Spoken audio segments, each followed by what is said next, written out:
साथियों, पशुपालन और प्रबंधन इसका जो पहला टॉपिक था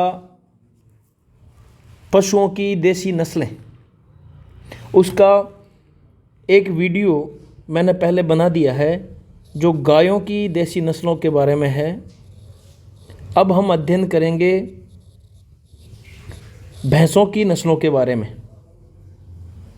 पशु परिचर की भर्ती के लिए जो पशुपालन और प्रबंधन का जो पाठ्यक्रम है, पशुपालन व प्रबंधन के पाठ्यक्रम में जो भाग बी है उसका ये महत्वपूर्ण टॉपिक है। इसमें अपन आज इस वीडियो के अंतर्गत भैंसों की नस्लों के बारे में जानकारी प्राप्त करेंगे। उससे पहले अपन सामान्य जो तथ्य हैं उनके बारे में देखते हैं कि भारत में भैंसों की सर्वाधिक संख्या उत्तर प्रदेश राज्य में है। यूपी में सबसे ज़्यादा भैंसों की संख्या है, फर्स्ट पोजीशन पर है यूपी। राजस्थान का भैंसों की संख्या की दृष्टि से दूसरा स्थान है राजस्थान का भैंसों की संख्या की दृष्टि से। तो ये आपको ध्यान रखना है, भैंसों की सबसे ज़्यादा संख्या यूपी में है और दूसरी सबसे ज़्यादा संख्या है वो राजस्थान में। राजस्थान के दृष्टिकोण से देखें तो जो जयपुर ज़िला है ये फर्स्ट पोजीशन पर है भैंसों के मामले में और यहाँ पर सबसे अधिक भैंस है। और जैसलमेर ज़िला जो कि जैसलमेर ज़िला है ये सबसे लास्ट पोजीशन पर है। और फिलहाल जो नए आंकड़े आएंगे तब तक लास्ट पोजीशन पर होगा, क्योंकि नए ज़िलों का गठन हुआ है तो उनमें कई ज़िलों का क्षेत्रफल बहुत कम है, कईयों का बहुत ज़्यादा है जैसलमेर जैसे ज़िलों का। तो फिर नई जो पशु गणना होगी उसमें ये डाटा चेंज हो सकते हैं, लेकिन फ़िलहाल तक यही रहने वाले हैं। अब अपन नेक्स्ट जो तथ्य हैं ये हैं कि वर्तमान में NBAGR, मैंने कल ही आपको बताया था कि देसी नस्लों के पंजीकरण करने का कार्य जो संस्था काम करती है देसी नस्लों के पंजीकरण के लिए, वो है NBAGR। तो NBAGR के द्वारा भैंसों की 20 देसी नस्लों को पंजीकृत किया गया है। और NBAGR का मैंने आपको मुख्यालय बताया था, ये था आपका करनाल हरियाणा में इसका मुख्यालय है NBAGR का। जो क्या करता है मुख्य रूप से कार्य ये करता है कि जो पशुओं की देसी नस्लें हैं इनका पंजीकरण करता है। NBAGR ने भैंसों का वर्गीकरण किया है, भैंसों का कुछ वर्गीकरण किया है, कुछ वर्गीकरण क्षेत्र के अनुसार है और एक दो नस्ल के अनुसार है। आप अब देखेंगे कि ये जो वर्गीकरण है NBAGR के अनुसार, उसमें पहला जो वर्गीकरण है ये मुर्रा समूह, यानी इसका जो पहला प्रकार है या फिर वर्गीकरण है इसका नाम है मुर्रा समूह। तो इसमें कौन कौन सी नस्लें आती है? मुर्रा, नीली रावी और गोजरी। मुर्रा, नीली रावी और गोजरी ये तीनों नस्लें मुर्रा समूह के अंतर्गत आती है। आपको इन नस्लों का ध्यान रखना है। प्रश्न इसी प्रकार से आ सकता है कि निम्न में से कौन सी भैंस की नस्ल मुर्रा समूह में शामिल नहीं है, तो आपको उस समय इन तीनों नस्लों का नाम याद होना चाहिए और चौथी जो नस्ल होगी वो आपको कुछ भी दी जा सकती है, तो फिर आपको उसमें से छांटना है। नेक्स्ट देखेंगे आप उत्तर प्रदेश समूह। उत्तर प्रदेश समूह में बदावरी जो ये भैंस है, बदावरी, ये उत्तर प्रदेश समूह में आती है। तीसरा समूह है गुजरात समूह या सूरती, मेहसाणा, जाफराबादी, टोडा और नागपुरी। सूरती, मेहसाणा, जाफराबादी, टोडा और नागपुरी ये गुजरात समूह के अंतर्गत आती है। दक्षिणी भारत का जो समूह है भैंसों की नस्लों के मामले में, तो इस समूह के अंदर आपके टोडा और धारवाड़ी आती है। यहाँ आप जो गुजरात समूह था इसमें टोडा एक बार आप काट लें, टोडा नहीं है इसमें, टोडा है दक्षिणी भारत समूह में। नेक्स्ट है मध्य भारत समूह। तो जो भारत का मध्य भाग है तो इसमें मराठावाड़ी, नागपुरी, पूर्णाधड़ी, काला हांडी, चिल्का, पंढरपुरी, मंडा और छत्तीसगढ़ी। तो ये मध्य भारत समूह में आती है। अब जो अपन देखेंगे राजस्थान में भैंसों की प्रमुख देसी नस्लें कौन कौन सी है। वर्तमान में NBAGR द्वारा भैंसों की 20 देसी नस्लें पंजीकृत की गई हैं राजस्थान में, परंतु उनमें कोई राजस्थान की कोई भी देसी नस्ल नहीं है। हालांकि राजस्थान में मुर्रा, सुरती, भदावरी, मैसाणा नस्ल की भैंसें बहुतायत में पाई जाती है। यानी कहने का मतलब ये है कि ये जो सारी नस्लें अपन पढ़ेंगे उनमें कोई भी नस्ल ऐसी नहीं है जिसका उत्पत्ति स्थान राजस्थान रहा हो। ये राजस्थान में किसी भी नस्ल की उत्पत्ति राजस्थान में नहीं हुई है। तो इस हिसाब से आप देख सकते हैं राज्य की दृष्टि से देसी नस्ल कोई नहीं है। आपको कुछ उत्तर प्रदेश की उत्पत्ति मिलेगी किसी भैंस की, किसी की आपकी गुजरात की मिलेगी, किसी की दक्षिणी भारत की मिलेगी। इस प्रकार से आपको अलग अलग उत्पत्ति मिलेगी। पहली जो नस्ल है भैंस की वो है आपकी मुर्रा नस्ल की भैंस। आप देखते हैं कि कोई भी भैंस लेने से पहले अगर सबसे अच्छी नस्ल की बात कर रहे तो वो सबसे पहले मुर्रा नस्ल की बात करता है। मुर्रा नस्ल की बात कर रहा है। इसका उपनाम क्या है? दिल्ली बफेलो, खुडी और कुत्री। दिल्ली बफेलो, खुडी और कुत्री ये इसका उपनाम है। विश्व की सबसे अच्छी भैंस है ये दुधारू नस्ल की। तो मतलब दुधारू नस्ल की सबसे अच्छी भैंस है ये कौन सी? मुर्रा, सबसे अच्छी भैंस। ये भारत के सभी हिस्सों में पाई जाती है। सभी हिस्सों में इसलिए पाई जाती है कि जो किसान वर्ग का आदमी है, जो किसान है, जो भैंस पालन करता है, जो डेयरी फार्मिंग करता है, तो उसका एक ही दृष्टिकोण होता है दूध का अधिक उत्पादन। जो डेयरी का काम करता है या फिर डेयरी के पर्पस से भैंसें रखता है, तो वो प्राथमिकता उस भैंस की नस्ल को देगी जो दूध ज़्यादा देती है और अच्छी गुणवत्ता का देती है। तो वो किसान मुर्रा नस्ल की भैंस खरीदते हैं। तो फिर विशेष रूप से इसका गृह क्षेत्र तो हरियाणा है, लेकिन ये सबसे अच्छी नस्ल होने के कारण धीरे धीरे इसका विस्तार लगभग संपूर्ण भारत में हो गया। इसका गृह क्षेत्र हरियाणा के रोहतक, हिसार, जिंद और करनाल जिले और दिल्ली पंजाब है। ये आसपास का जो क्षेत्र है दिल्ली के आसपास का, पंजाब, हरियाणा, दिल्ली का, यहाँ इसका गृह क्षेत्र है। इसका रंग विशिष्ट रंग जेट काला होता है। जेट काला रंग होता है इस मुर्रा नस्ल की भैंस का। इस नस्ल की मुख्य विशेषता छोटे मुड़े हुए सींग, खुर व पूंछ के निचले हिस्से में सफ़ेद धब्बे होते हैं। यानी इसके सींग छोटे होते हैं, मुड़े हुए होते हैं, ऐसा ज़्यादा बड़े नहीं होते हैं इसके सींग, तो छोटे होते हैं, मुड़े हुए होते हैं। और खुर और पूंछ होती है इसके निचले हिस्से में सफ़ेद दाग होते हैं। धब्बे होते हैं, सफ़ेद धब्बे होते हैं। ये इसकी पहचान है। इस पहचान को देखकर आप मुर्रा नस्ल की भैंस की पहचान कर सकते हैं।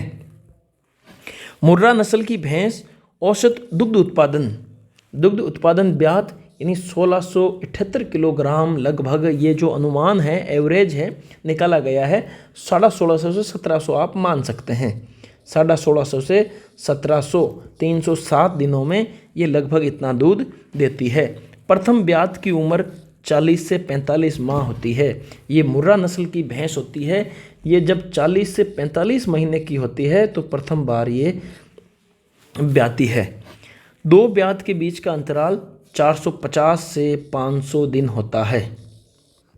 2 बार अगर वो ब्याएगी तो फिर 450 से 500 दिन के बीच का समय होता है। मुर्रा खुंडी भैंस, इसका जो मुख्य उत्पत्ति स्थान है वो आपके मोंटगोमरी यानी मुल्तान, पाकिस्तान का जो जगह है वो है। तो मुख्य उत्पत्ति स्थान इसका ये है। ये भैंस विश्व की सर्वश्रेष्ठ नस्ल है।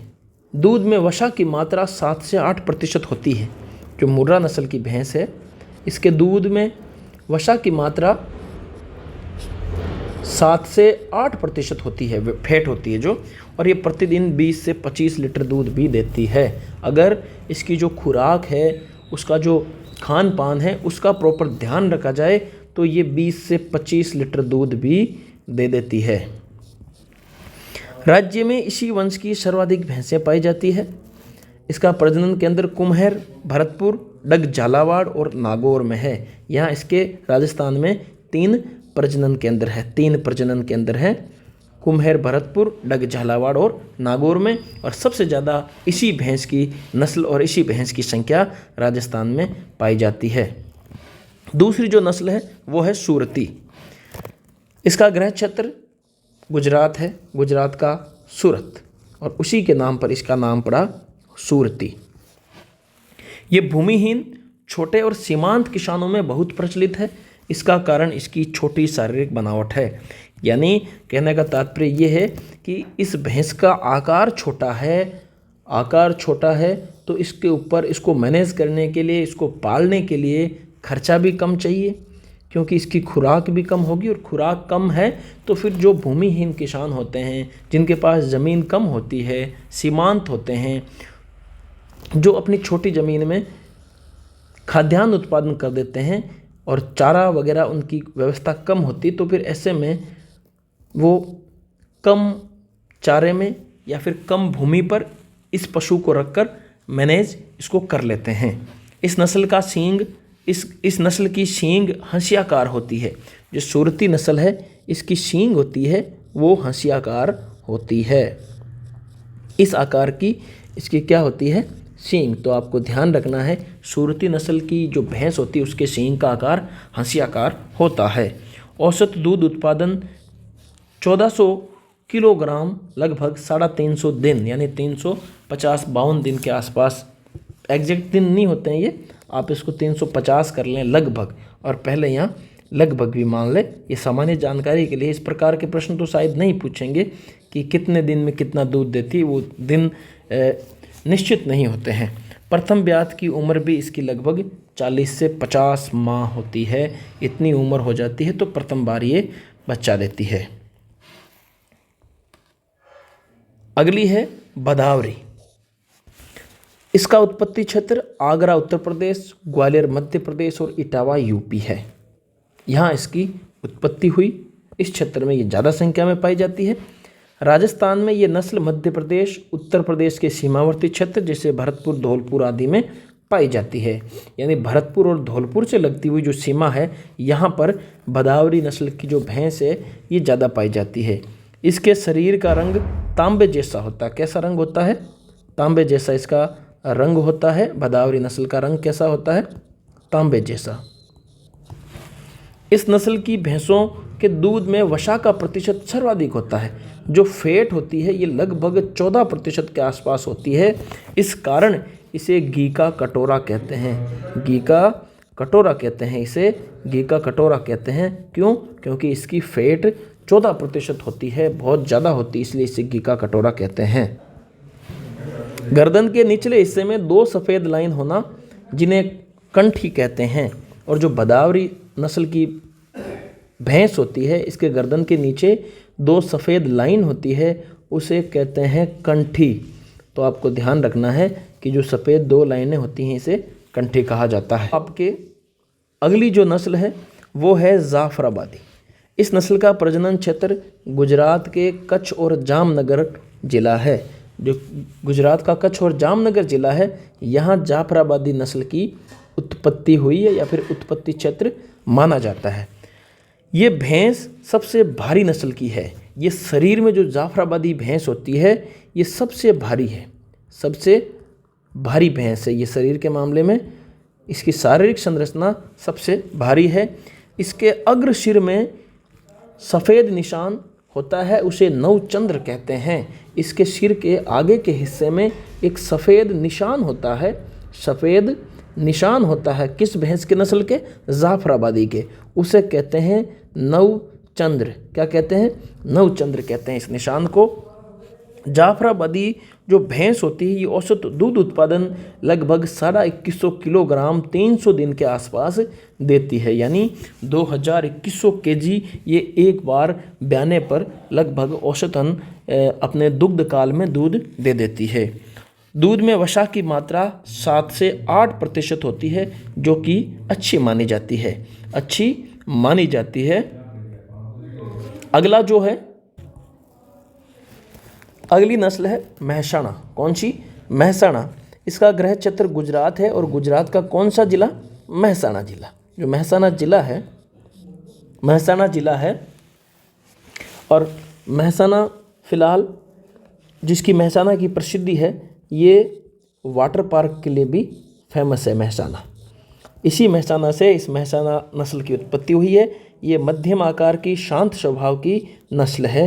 ये इसका आकार ज़्यादा बड़ा भी नहीं होता, ज़्यादा छोटा भी नहीं होता है और ये शांत स्वभाव की होती है। इसका जो नेचर होता है वो शांत होता है। इस नस्ल की उत्पत्ति गुजरात की सूरती नस्ल और मुर्रा नस्ल के संकर से हुई है।